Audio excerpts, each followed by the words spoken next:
હાલો, જય દ્વારકાધીશ અને જય રામાપીર. આપણે આજે વાડીએ આવ્યા છીએ અને નાનો એવડો આજે આપણે વાડીનો વિડીયો બનાવ્યો છે. તો અત્યારે જો કે આપણે આ દેશી ઈંડોળો બેઠા છીએ. જો દેશી ઈંડોળો આપણે છે આટલાને ઊંધો બાંધી અને જો આ રીતે બાંધી દીધું છે ચારે પાયા, એટલે ઈંડોળો બની ગયો. અને પાછળ આપણે આ બાજુ ભેંસું બાંધેલી છે અને માલઢોરનું બધું અહીં છે વગર. તો આજે છે ને નનકોવડો આજે કીધું કે વિડીયો બનાવી નાખી અને વાડીને ફરતી વાડીમાં આંટો માર્યો બીધે. અને આ બાજુ આપણે આપણો બગીચો છે, આ બાજુ જોવો. અને અત્યારે કીધું બેહી અને ગમે નાનો મોટો વિડીયો તો બનાવવો જોઈશે. કીધું કે બનાવી અને યુટ્યુબમાં નાખી દેવી, કારણ કે હજી એવું છે આપણને બનાવતા નથી આવડતું વિડીયો. હજી કોઈ આપણે એવા મોટા યુટ્યુબર નથી કે વિડીયો આપણે સરખો બનાવીને નાખીએ. પણ કે ને જેવો આવે, જો કે જેવો આવડે એવો વિડીયો નાખવો પણ જરૂરી છે અત્યારે. તો કીધું કે નાનો એવડો વિડીયો આપણે આજે બનાવી અને યુટ્યુબમાં નાખવી, હાલે છે કે નથી હાલતું જોવી. તો જય દ્વારકાધીશ અને જય રામાપીર.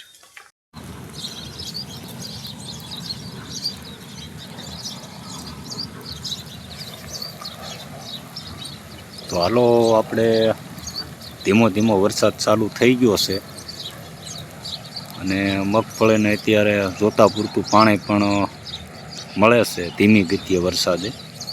તો આ જોવો તમે, તો માંડવી અત્યારે કમ્પ્લીટ થઈ ગઈ છે અને વાંધો નથી. નાનું મોટું ખડ છે તો એ પણ નીંદવાનું ચાલુ છે અત્યારે. અને વરસાદ અત્યારે ચાલુ થયો છે ધીમો ધીમો. તો જોવો તમે.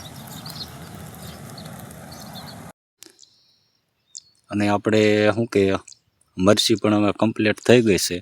આ જુઓ, આવડા મરચાં પણ આવી ગયા છે અને મરચી પણ સારી છે હવે. કારણ કે આ વર્ષે થોડુંક શું કે ઉનાળામાં તાપ વધી ગયો તો એના હિસાબે થોડીક મરચી ત્યારે શું કે વીક પડી ગઈ હતી, પણ અત્યારે હવે કમ્પ્લીટ થઈ ગઈ છે. આ જુઓ, જોકે મરચીમાં અત્યારે કોઈ રોગચાળો નથી અને એકદમ જોવો તમે બધી કમ્પ્લીટ થતી જાય છે. પણ થોડીક વાર લાગશે, પણ બાકી થઈ ગઈ છે બધા કમ્પ્લીટ. જોવો હવે છોડ બધાય મજબૂત થતા જાય છે.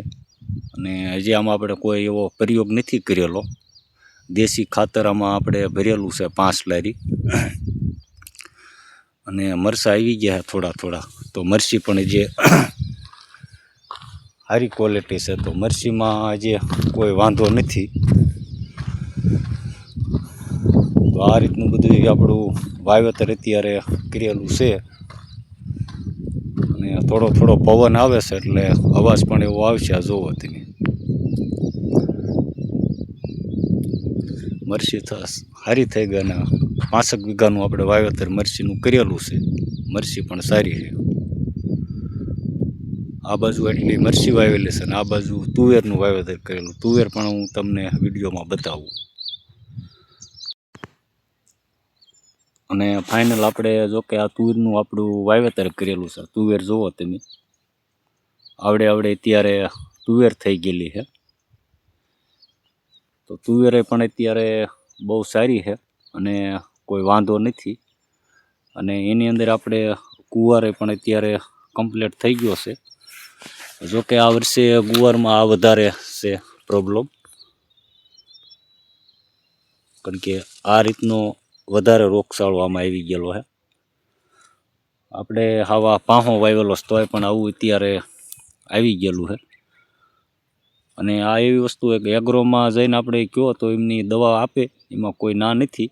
પણ આવો છોડવો થઈ ગયા પછી દવા છાંટ્યા પછી મારો અંદાજ એવો છે કે અટકતો નથી રોગચાળો. આજે 2 છોડવા, કાલે 3 છોડવા, 5 છોડવા, 10 છોડવા એવું ચાલુ રહેશે. કોઈ એમાં સુધારો એટલો બધો નથી થતો. એટલે આપણે આવા છોડવા થઈ ગયા, પણ આમાં કોઈ પ્રયોગ નથી કરવાનો દવાનો. જેટલો ટાઈમ રહે અને ઉતરે તો ભલે, બાકી એવા ખોટા પછી વાયરસ આવી તો એમાં ખર્ચો નથી કરવાનો. તો આ રીતનું આમાં છે આપણે વાવેતર કરેલું.